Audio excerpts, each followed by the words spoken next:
भएको हुनाले मनुष्य मात्रलाई मात्र गुरुको आवश्यकता पर्छ र गुरुबाट नै हामीले जीवनको असली बाटो पहिचान गर्ने हुनाले गुरु मान्ने परम्परा चलिआएको हो र गुरु मान्ने परम्परा अनुसार आज गुरु पूर्णिमाको दिन संसारभरि जसले पनि गुरु धारण गरेका छौं सबैले आजको दिन आफ्नो गुरुको स्मरणमा गुरुदेवलाई आफ्नो श्रद्धा समर्पित गर्ने यो चलन रहेको छ।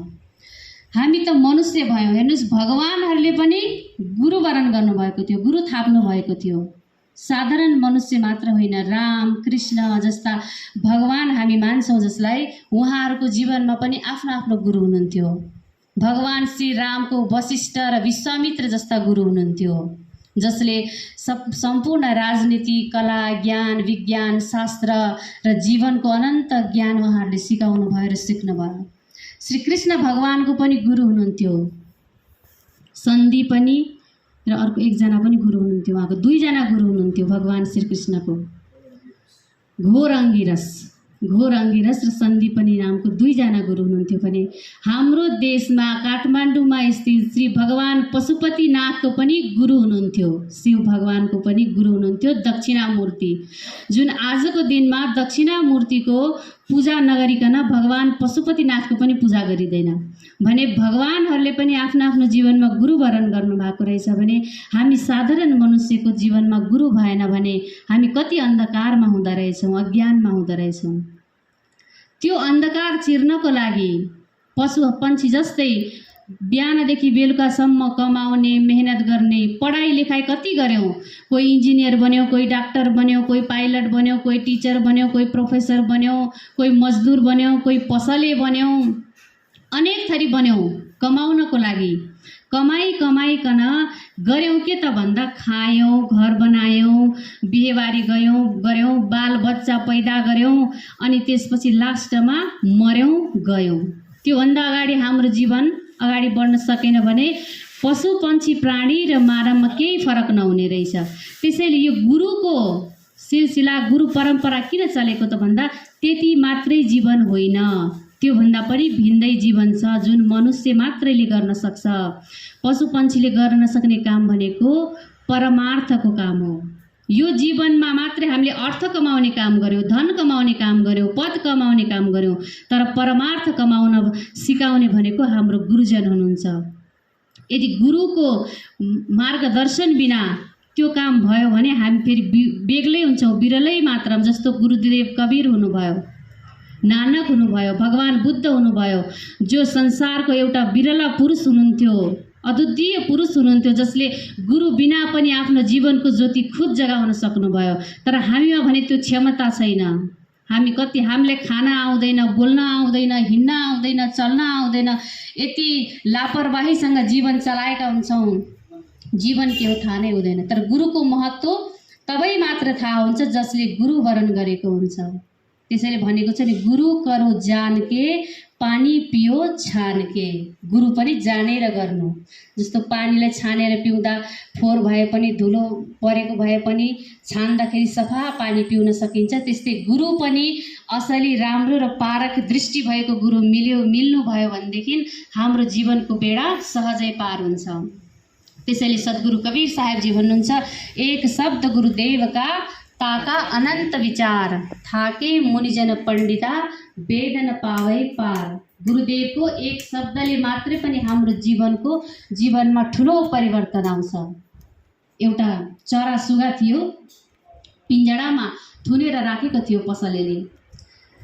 जति ठुलो सुनैको पिंजडामा राखे पनि चरीलाई वनमै राम्रो, वनमै रमाइलो लाग्छ भनिन्छ नि, वनको चरी वनमै रमाउँछ।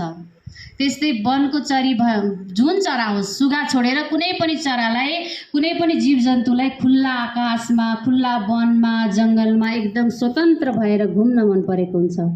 त्यसैले त्यो एउटा चरालाई चाहिँ नि, सुगालाई पसलेले पिंजडामा थुनेर राखेको थियो र पसलमा आउने सबै मान्छेहरूले हेर्थे, आहा कति राम्रो सुगा, कति राम्रो। अरूलाई त थुनेर राखेको चरा पनि राम्रै लाग्थ्यो, तर सुगालाई भने ठुलो पिर थियो। कहिले घुम्न फिर्न नपाउने, पिंजडामा कैद भएर बस्नुपर्ने सकसको जिन्दगी जिइरहेको थियो। अनि त्यही पसलमा बारम्बार एउटा भक्त ग्राहक गइरहन्थे सामान किन्नको लागि। अनि कहिले के भन्थे आज मेरो गुरु आउनु भएको छ, गुरुको लागि सामान लिन आएको, मेरो गुरु मोक्षदाता हुनुहुन्छ, मुक्तिको मार्ग देखाइदिनुहुन्छ, सधैँ त्यसै भनेर गुरुको खूब महिमा गाउँथे। अनि एक दिन सुगाले सुनेछ यदि गुरु साँच्चै नै मुक्तिदाता हो भनेदेखि त मेरो पनि त मुक्ति गराइदिनु पर्ने, म मात्र यो पिंजडामा थुनेर कति दिन बस्नु। अनि त्यो सुगाले ती ग्राहकलाई भनेछन्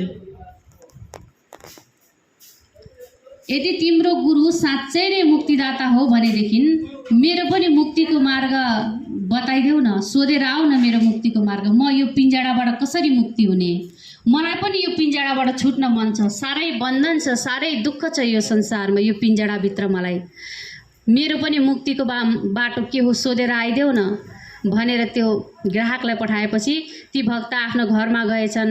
गुरु आउनु भएको थियो अनि गुरुलाई सोधेछन्, गुरुदेव म सधैँ एउटा पसलमा जान्छु सामान किन्नलाई, त्यो पसलमा पसलेले एउटा सुगा पालेर राखेको छ, त्यो मान्छे जस्तै बोल्न जान्दछ, त्यसले मलाई त्यहाँ सधैँ गएको देखेर आज के भनेको छ भने म हजुरको सधैँ त्यहाँ प्रशंसा गाउँथे, मेरो गुरुदेव त्यहाँ आउनु भएको छ, मेरो गुरुदेवको पूजा गर्नु छ, मेरो गुरुदेवलाई भोजन गराउनु छ भनेर म त्यहाँ सामान लिन जाँदा त्यो सुगाले सुनिरहेको हुन्थ्यो।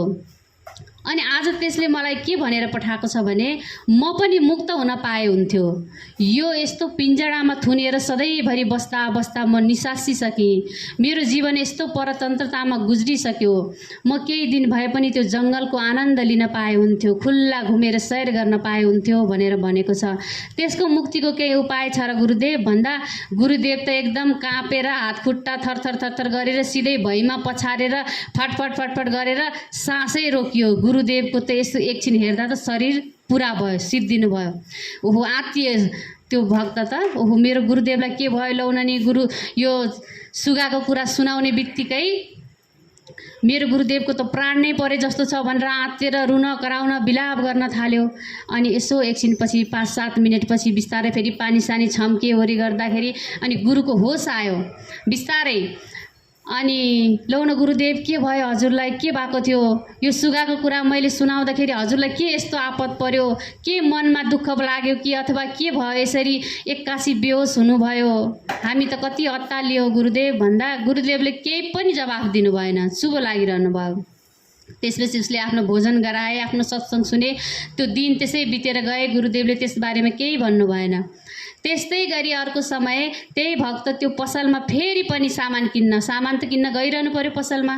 जाँदाखेरि फेरि सुगाले सोध्यो, तिम्रो गुरुसँग सोध्यौ त मेरो मुक्तिको उपाय भन्दा सुगालाई देख्ने बित्तिकै त्यो भक्तलाई यस्तो रिस उठ्यो, तल्लाई सुगा तेरो कुरा सुनाउने बित्तिकै मेरो गुरुलाई कस्तो रिङ्गटा लागेर चक्कर आएर ती ढल्नु भयो, हात खुट्टा फटफट फटफट पारेर बेहोस हुनुभयो। कतिन्जेल हामीले बिलाप गऱ्यौँ, कति बेरपछि उहाँलाई होस आयो, कति पानी छम्किनु पर्यो, हाम्रो साथै गयो, हाम्रो गुरुको झन्नै शरीर नै छुटेको, प्राण नै परेको, तेरा कुराले त मुक्त होस् कि नहोस् के मतलब, त आफ्नै ठाउँमा बस् त, परतन्त्रै ठिक छ, तेरो कुरा त सुनाउनै नहुने रहेछ आफ्नो गुरुलाई।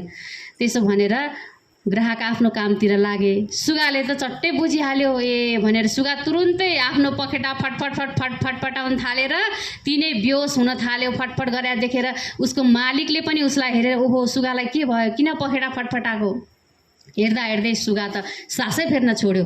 अनि यसो पिंजडा खोलेर हेरेको त सास पनि छैन, चल्ला पनि चल्दैन, यो त सिद्धे छ अब भनेर लगेर बाहिर फालिदियो। अब मरेको सुगालाई कसले पिंजडामा थुन्ने, बाहिर फाल्ने बित्तिकै सुगा त भुर्र उडेर गयो। बन्दी छोर सद्गुरुदेवको जय।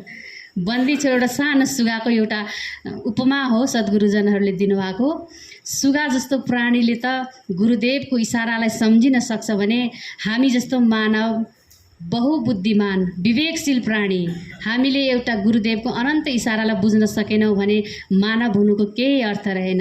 सद्गुरु श्री कबीर साहेबजी भन्नुहुन्छ, बहुबन्धन से बाँधिया एक बिचारा जीव, केवल छुटे आपने किरे छुडावे पीर। अनेक बन्धनले बाँधिएका छौँ हामी, व्यवहारको बन्धनले, देहको बन्धनले, दैविक दैहिक भौतिक ताप भनिन्छन्, यस्ता अनेक बन्धनले हामी बाँधिएका छौँ। घर परिवारबाट छुट्टिनै मिल्दैन। सत्सङ्गमा त जान मन थियो, नाति नातिना हेर्नुपर्छ, घर कुर्नुपर्छ, तालचाल आएर हिँड्न मिलेन, अनेक थरीको बन्धन छ नि हामीलाई। त्यो बन्धन पनि बिस्तारै बिस्तारै फुकाइएन भने फेरि अनन्त बन्धनमा पर्नुपर्ने रहेछ। एउटा भजन छ, 3 बार भोजन भजन 1 बार, इसमें भी आते हैं उल्झने हजार। खाना खाना पर्यो भने 3 फेरि 4 फेरि टाइम टेबल मिलाइ मिलाइ खान्छौँ नि हामी, फेरि नत्र शरीरलाई फाइदा गर्दैन, डाइट पुग्दैन। अनि भजनको लागि, सत्सङ्गको लागि एकछिन, एक पल, 1 घन्टाको समय पनि मिलाउनै सकिँदैन। त्यो भनेको परमार्थको काम, अनन्त मोक्षको काम, संसारमै छुट्ने काम, छोराछोरी, नाति नातिना, घर परिवार त सबै छोडेर जानुपर्ने, यी छुट्ने जति मिले पनि।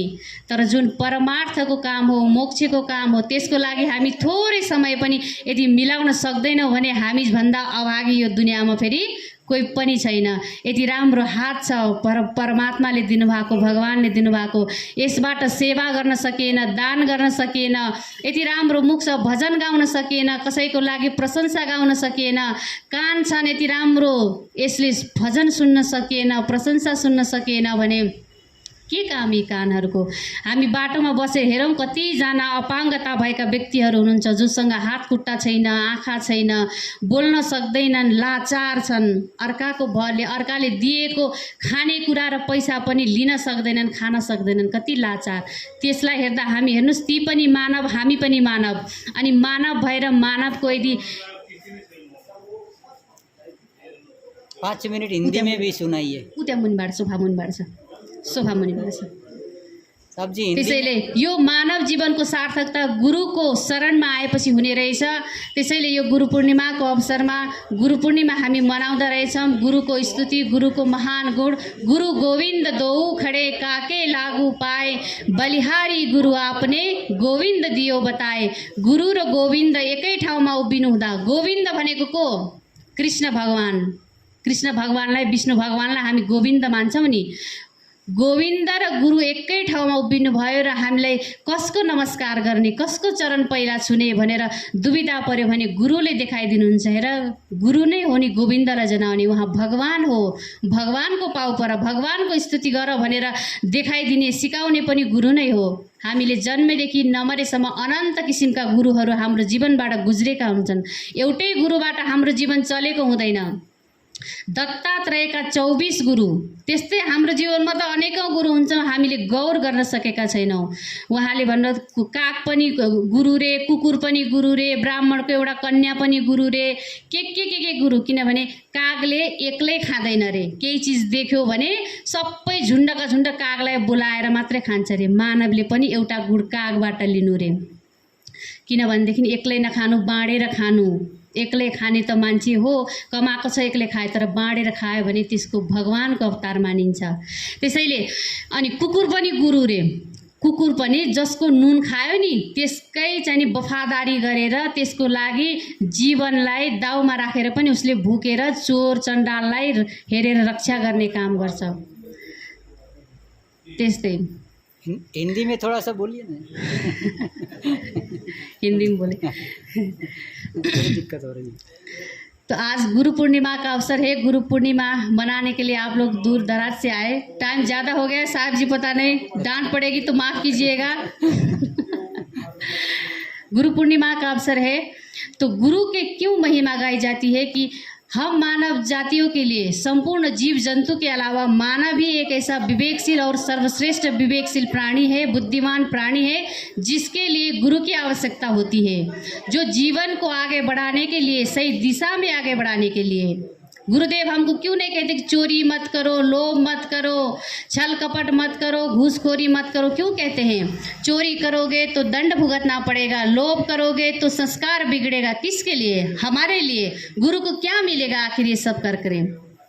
गुरु तो हमारा जीवन बनाना चाहते हैं, और जो हमारे साथ में अगर गुरु है तो हमसे ज़्यादा शक्तिशाली और कोई नहीं है। अगर किसी के जीवन में गुरु नहीं है तो उससे ज़्यादा कमज़ोर इस संसार में कोई नहीं है, क्योंकि गुरु हमें क्षमा करना सिखाते हैं। कोई हमारे साथ अकड़ता हो, कोई लड़ता हो, झगड़ता हो, हमको नीचा दिखाता हो, हमारा निंदा करता हो, गुरु कहते हैं सहन कर लो ना। सहन करने से तुम्हारा संस्कार बनेगा। जो दूसरा अगर निंदा भी कर रहा है, तुम्हारा अपमान भी कर रहा है, अपयश भी गा रहा है, तुम्हें दबा रहा है, शोषण कर रहा है, तो सहन कर लो, क्षमा कर लो उसे।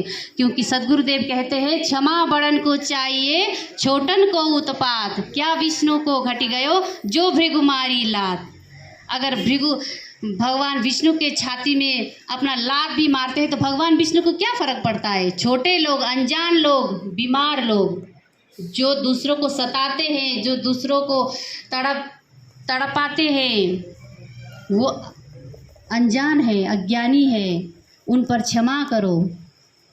और जो क्षमा करना जानता है वही सबसे शक्तिशाली होता है। तो शक्तिशाली हम लोग सब है, सबसे बुद्धिमान है, सर्वश्रेष्ठ हैं। जो गुरु के शरण में आए हैं, जिनको सद्गुरु का चरण मिला है, वो सबसे शक्तिशाली पुरुष है, शक्तिशाली आत्मा है, शक्तिशाली मनुष्य है। हम शक्तिशाली हैं, हम विचारवान हैं, विचार करने की क्षमता है हमारे पास। हम चारों तरफ विचार कर सकते हैं, फहम आगे, फहम पाछे, फहम दाहिने डेरी, फहम पर जो फहम करे सो फहम है मेरी। बोलो सद्गुरुदेव की जय। इसलिए हमारे पास में सद्गुरुदेव है, सबसे सर्वश्रेष्ठ संत गुरुजन है, पार की सद्गुरुजन है, जो हमें हमारे जड़ चेतन का भेद बताकर अपनी आत्मा का बोध कराते हैं। ऐसे गुरु के चरण में हम हैं और सारे जंजाल का, दुख का फसाना जो भी हमारे जीवन में पड़ा हुआ है, उससे अलग होने के लिए भजन सिखाते हैं, सत्संग सिखाते हैं। भजन करो, जीवन में मुक्त हो जाओगे। इसलिए बहुबंधन से बाधिया एक विचारा जीव, की बल छूटे आपने कीरे छुड़ावे पीऊ। पीऊ हमारे गुरु है, गुरु ही हमें संसार के भवबंधन से छुड़ाने की ये दृष्टि देते हैं। वो दृष्टि हमारे पास है, हम वो दृष्टि लेकर के जीवन में आगे बढ़ेंगे तो जीवन का संपूर्ण दुख नाश होता जाएगा। दुख का मतलब है जो भी हमारे साथ में दुख आएगा, धन से, पद से, परिवार से व्यवहार करते हुए, वो दुख टलने वाला नहीं है, लेकिन दुख सहन करने का क्षमता मिलता है हमें। इसलिए सत्संग की जरूरत है। जिसके पास सत्संग नहीं है ना, वो गोली, बंदूक, बारूद लेकर के आगे बढ़ जाते हैं, तलवार लेकर के गला काटने के लिए पीछे नहीं पड़ते, दूसरे की बहू बेटी को गलत नज़र से देखते हैं। तो जिनके जीवन में सत्संग नहीं है, गुरुजन नहीं है, तो ऐसे ऐसे कीर्तियाँ करते हैं, काम करते हैं।